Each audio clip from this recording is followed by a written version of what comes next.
टीकमगढ़ शहर में इन दिनों 3 दिवसीय मेरे राम सत्संग कार्यक्रम चल रहा है। शुक्रवार को सत्संग के मुख्य वक्ता ब्रह्मरूपी महाराज रहे। इस दौरान उन्होंने पत्रकारों से चर्चा करते हुए दुनिया में प्रेम बांटने की अपील की। उन्होंने कहा कि प्रेम को धर्म और आध्यात्म के माध्यम से ही बढ़ाया जा सकता है। टीकमगढ़ में पत्रकारों ने उनसे कहा कि धर्म में इन दिनों चमत्कार का बोलबाला है।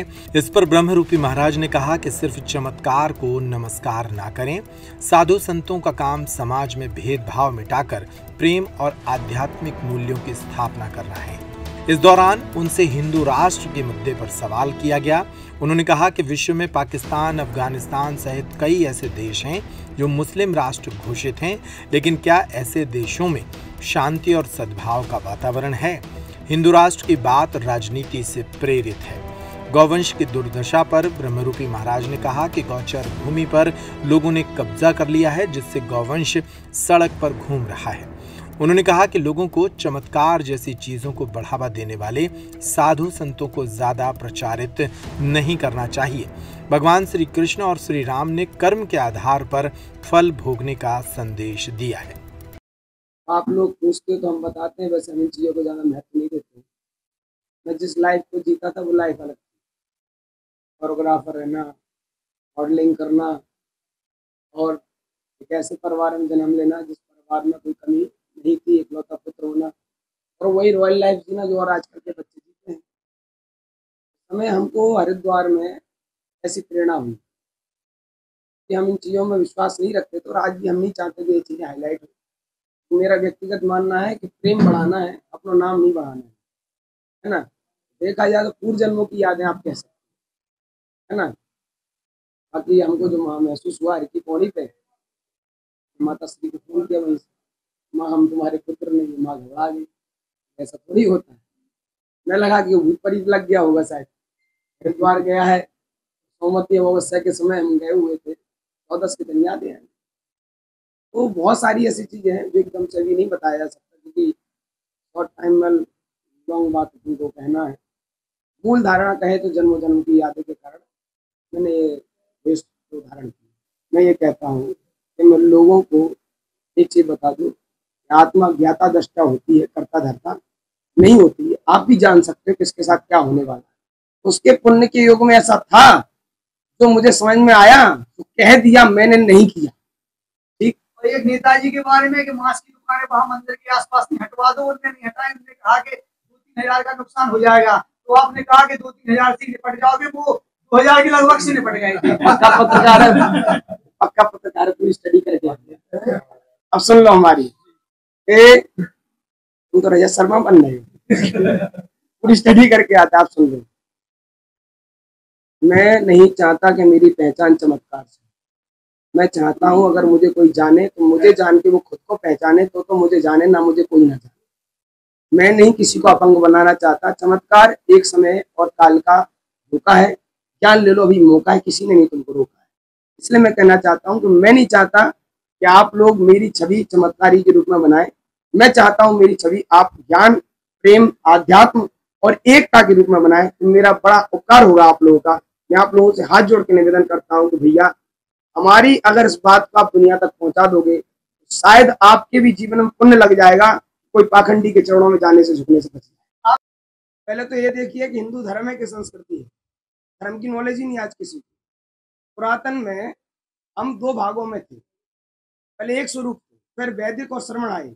श्रमणों में बौद्ध और जैन, और वैदिक में शैव और वैष्णव। जब मुगल नहीं थे भारत में, अब वैष्णव, शैव, जैन और बौद्ध आपस में कत्लेआम कर रहे थे। आप लोगों को पता है क्या ये बात? साधुओं के कत्लेआम हो रहे थे। उस समय कौन सी आइडियोलॉजी थी, उस समय कौन सी धारणा थी? मैं आप लोगों को बता देना चाहता हूँ, देश प्रेम से चलता है, ना कि किसी धर्म के आधार पर।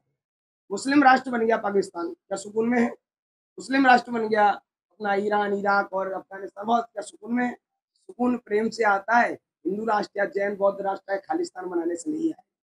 तो मैं इसके समर्थन में नहीं। मान लिया आज अब हिंदू राष्ट्र बनाओगे, कल के दिन बुद्धिस्ट बहुत सारे समाज के लोग टूटते जा रहे हैं। कल के दिन क्या कहेंगे? वो बुद्धिस्ट कहेंगे हमें बौद्ध राष्ट्र चाहिए, खालिस्तान खालिस्तान मांग रहे हैं। मुस्लिम भाई लोग भी 25 करोड़ के समथिंग हो चुके हैं, समझा रहे कि नहीं? वो कल एक और बनाएंगे, फिर आप कौन सा राष्ट्र पकड़ोगे? क्या गृह युद्ध नहीं होगा। तो ये धर्म के ठेकेदार राजनेताओं के गुलाम बने बैठे, इनसे बच के रहें। और जो नशा कर रहा है, चाहे गुटखा खा रहा हो, शराब पी रहा हो, तम्बाकू, मांस इत्यादि, वो व्यक्ति ये समझ ले कि मुझे शायद अपना ज्ञान नहीं है और उसके पास समय कहीं उपयोग जगह पर लगाने के लिए, इसलिए वो अपना गुटखा खाने में, बीड़ी पीने में, इसमें गुजार रहा है। उस करुणा का पात्र है, अपन उसको बिठाओ, समाज की जिम्मेदारी बनती है उसको प्रेम से समझाओ। हम आपको एक बात और बता देंगे, जो भी नशे की साइड जाता है वो प्रेम की कमी के साथ कारण जाता है। मैं आपको ऐसे कई उदाहरण दे दूंगा, यहाँ के ऐसे बच्चे हैं, मैंने उनसे कुछ नहीं कहा, अपने आप शराब छोड़ दी, अपने आप गुटखा छोड़ दिया, अपने आप सिगरेट छोड़ दी। तो मेरा कहना यह है कि मुझे जो कहना है सरेआम कहूंगा, मैं सिर्फ आपके दिल में रहूंगा, मुश्किलों को मुस्कुरा के सहूंगा, मैं किसी को पापी नहीं करूंगा। गड़बड़ पूछूंगा, संतों की संख्या नहीं बढ़ी है, जो संत होगा वो उसके पास प्रेम अनंत होगा, उसके पास ही सच्चा भगवंत होगा।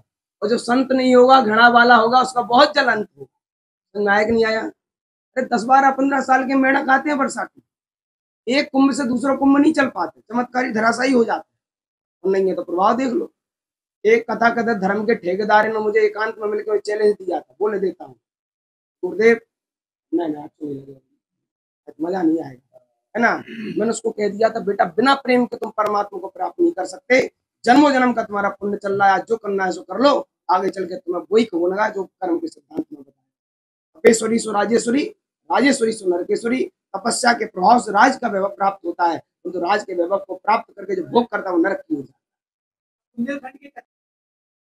सत्य बताया, चमत्कार जब खत्म हो जाएगा और चमत्कार से लोगों का विश्वास उठ जाएगा, उस दिन आध्यात्मिक जीवन आगे बढ़ेगा।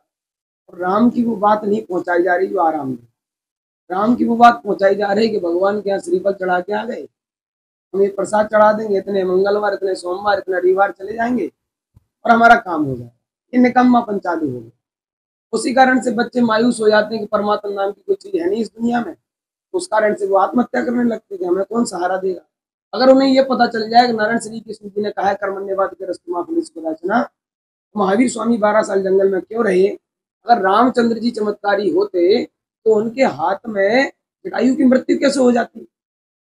वो बताओ, किसी की पत्नी को अगर कोई बचाए तो वो उनको बचाने की कर्तव्य बनता कि नहीं बनता है?